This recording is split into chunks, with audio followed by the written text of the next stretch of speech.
খেতে ভালো লাগছে না। আরে মাছের ঝোল তো করে দেবো, খাবি না? না, মাছের ঝোল মাছ ভাজা তো সবাই কমন। ঠিক আছে, আমি আজকে মাছের এমন কিছু করব যে তুই খেতে বাধ্য, তখন বলিস না আর এক পিস দাও। দেখো পেঁয়াজটা ভেজে নিলাম, মাছটা ছাড়িয়ে নিয়েছি, আর ও খেতে চাইছে না, আলুটা সিদ্ধ করে নিয়েছে, নানা মশলা লঙ্কা হলুদ নুন সব কিছু দিয়ে দিয়েছি, রসুনও দিয়েছি, কেন রসুন ফ্লেভারটা আমাদের খুব ভালো লাগে।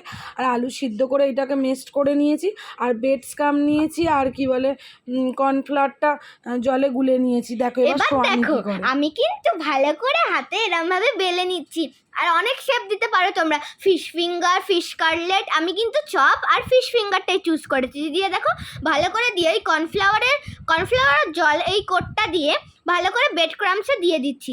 এবার দেখো সব কিন্তু সুন্দর করে সেভ করে নিতে হবে বেড স্ক্রামকে দিয়ে, যেন ভালো করে কোট করতে হবে যাতে খেতে তখন মজমজে ভালো লাগে। এবার চলো সব কিন্তু রেডি হয়ে গেছে। এই দেখো এরম ভাবে এরপরে কিন্তু ভাজার পালা। আমিও কিন্তু টুকটুক করে ভাজতে চলে এসেছি। দেখো এই দেখো ভাজি কড়া করে ভাজতে হবে, আর একটু লো ফ্লেমে রেখে ভাজতে হবে যাতে পুড়ে না যায়। এই দেখো ভাজাও হয়ে গেছে কটা। এবার দেখো এবার টেস্ট করার পালা। তো চলো টেস্ট করে আমরা দেখি। কি রে, তুই তো বলছিলি মাছ খাবো না, তাহলে যে খাচ্ছিস? দেখি খেয়ে কেমন হয়েছে। এত সুন্দর হয়েছে মা, তুমিও খাও। দেখো তোমরাও বাচ্চাদের বাইরের জিনিস না খাইয়ে বাড়িতে এরকম বাচ্চাদের বানিয়ে দিতে পারো।